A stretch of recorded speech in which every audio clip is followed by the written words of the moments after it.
अस्सलाम वालेकुम वरहमतुल्लाहि वबरकातुहू। तो आज हम अपने किचन में बनाने जाने हैं रमज़ान स्पेशल चना चाट। ये चना चाट हम बहुत ही डिफरेंट तरीके से बनाने वाले हैं और ये चना चाट इतनी टेस्टी बनती है कि खाते हुए आपको फील ही नहीं होगा कि आप घर में बनी हुई चना चाट खा रहे हैं। बिल्कुल रेस्टोरेंट स्टाइल फ्लेवर आएगा। लेकिन चना चाट की रेसिपी स्टार्ट करने से पहले मेरी आप लोगों से रिक्वेस्ट है कि जिन बहन भाई ने हमारे चैनल को अभी तक सब्सक्राइब नहीं किया है तो काइंडली जल्दी से सब्सक्राइब कर ले, और जिन्होंने पहले से किया हुआ है उनका दिल की गहराइयों से शुक्रिया। तो चना चाट बनाना स्टार्ट करते हैं। उसके लिए हम एक पैन लेंगे, पैन में डालेंगे 1 खाने का चम्मच ऑयल। आप ऑयल थोड़ा-सा ज़्यादा भी ले सकते हैं या इससे कम भी कर सकते हैं। तो ऑयल जैसे ही हल्का-सा गर्म होगा हम इसमें डाल देंगे फाइन चॉप किया हुआ प्याज़। तो जितना प्याज़ आपको चाट में पसंद हो आप उतना प्याज़ इसमें डाल दीजिएगा। लेकिन प्याज़ जो है वो हमने फ्राई नहीं करना है, यहाँ पे सिर्फ़ हल्का-सा सौटे करना है। इस बात का आपने ख़्याल रखना है। प्याज़ों को गोल्डन या गोल्डन ब्राउन नहीं करना है, सिर्फ़ हल्का-सा सौटे करना है। तो जैसे ही प्याज़ का कच्चापन ख़त्म हो जाएगा, हल्का-सा सौटे हो जाएगा, हम इसमें डाल देंगे फाइन चॉप की हुई हरी मिर्च 1 अदद। तो हरी मिर्च ऐड करने के बाद हरी मिर्च को भी हम अच्छे से मिक्स करेंगे। सिर्फ मिक्स ही करना है हमें यहाँ पे। और इसके अंदर हम डाल देंगे 1 कप उबले हुए चने। इन चनों को मैंने आधा घंटा पहले ही बेकिंग सोडा ऐड करके धूप में रख दिया था। चने अच्छे से फूल गए तो मैंने इनको बॉयल कर लिया प्रेशर कुकर के अंदर 15 मिनट के लिए। तो चने जो हैं वो हमारे बहुत अच्छे से उबले हुए हैं। चने जो हैं वो चाट में बहुत अच्छे से उबले हुए होने चाहिए। कच्चे चने नहीं होने चाहिए, ना ही चनों के अंदर कोई दाना कच्चा होना चाहिए। बहुत अच्छे से उबले हुए होंगे तो हम ये जो चाट बनाएँगे वो बहुत ही फ्लेवरफुल बनेगी। तो यहाँ पे हम चनों को अच्छे से मिक्स करेंगे और 1 मिनट के लिए हम इसको ऐसे ही पका लेते हैं। इसका रीज़न ये है कि चनों के अंदर थोड़ा-सा मॉइस्चर पाया जाता है, तो जब हम इस तरह 1 मिनट के लिए इसको पकाएँगे, तो वो जो मॉइस्चर है वो ख़त्म हो जाएगा। तो मसाले ऐड करेंगे तो मसालों में इसमें चले जाएगा चौथाई चाय का चम्मच लाल मिर्च का पाउडर, चौथाई चाय का चम्मच ही हम इसके अंदर धनिया पाउडर ऐड करेंगे, आधी चाय की चम्मच हम इसके अंदर चाट मसाला ऐड करेंगे।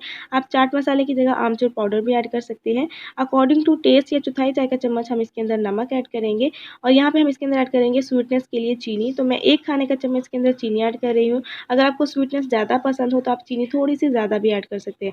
तो 1 खाने का चम्मच इसके अंदर हम डालेंगे चीनी, और चीनी ऐड करने के बाद और सारे मसाले ऐड करने के बाद हम इसको अच्छे से मिक्स करेंगे और 1 मिनट के लिए हम इसको मज़ीद पका लेंगे ताकि मसाले जो हैं वो हमारे हल्के से पक जाएँ, भुन जाएँ।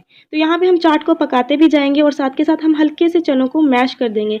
चनों को मैश करने से हमारी चाट जो है वो बहुत ही दिखने में कमर्शियल सी लगेगी, बहुत ही खूबसूरत लगेगी, इसकी लुक बहुत अच्छी आ जाएगी। तो हमने हल्का-सा चनों को मैश कर दिया है। तो इस स्टेज पे हम इसकी फ्लेम को ऑफ कर देंगे। अब यहाँ पे फ्लेम का कोई काम नहीं है तो फ्लेम को हम कर देंगे ऑफ और इसमें हम डाल देंगे वेजिटेबल्स। तो वेजिटेबल्स में हमने यहाँ पे लिया है खीरा चॉप किया हुआ, टमाटर चॉप किया हुआ लिया है और उबला हुआ आलू हमने क्यूब्स में काट लिया है। तो यहाँ पे हम सबसे पहले टमाटर ऐड करेंगे, कटे हुए खीरे ऐड करेंगे इसके अंदर, और उबले हुए और क्यूब्स में कटे हुए हम इसके अंदर आलू ऐड करेंगे। तो आलू और जो सब्जियां हैं वो आप अपने टेस्ट के अकॉर्डिंग इसके अंदर ऐड कर सकते हैं।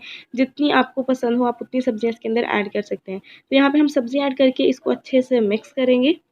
और याद रखें कि यहाँ पे फ्लेम का कोई काम नहीं है, फ्लेम यहाँ पे आपने ऑफ कर देनी है। तो यहाँ पे हम जल्दी से मिक्सिंग करेंगे चाट की, और आप देख सकते हैं चाट दिखने में कितनी खूबसूरत लग रही है, बिल्कुल कमर्शियल चाट लग रही है। तो आपने जो है वो इसको अफ्तारी से 2-3 घंटे पहले ही बना के फ्रिज में रख देना है ताकि चाट जो है वो अफ्तारी तक अच्छे से ठंडी हो जाए। गरम-गरम मत खाइएगा, इससे आपका मुँह भी जल सकता है और ये खाने में भी इतनी टेस्टी नहीं लगेगी। तो हरा धनिया हम इसके ऊपर ऐड करेंगे और 1 अदद लीमू हम इसके ऊपर निचोड़ेंगे। अगर आपको चाट में बहुत ज़्यादा खटाई नहीं पसंद है तो आप यहाँ पे लीमू स्किप भी कर सकते हैं, ये आपके टेस्ट पे डिपेंड करता है। तो हमारी चाट जो है वो बहुत ज़्यादा दिखने में खूबसूरत लग रही है, और जहाँ तक बात है जायके की, तो जायका आपके खलूस से आएगा। जितने खलूस से आप ये चाट बनाएँगे आपकी चाट उतनी ही ज़्यादा टेस्टी बनेगी। रेसिपी पसंद आई है तो लाइक शेयर कीजिएगा, चैनल को सब्सक्राइब करना मत भूलिएगा। मिलते हैं नेक्स्ट ऐसी ही मज़ेदार सी रेसिपी के साथ, तब तक के लिए मुझे दीजिए इजाज़त। अल्लाह हाफ़िज़।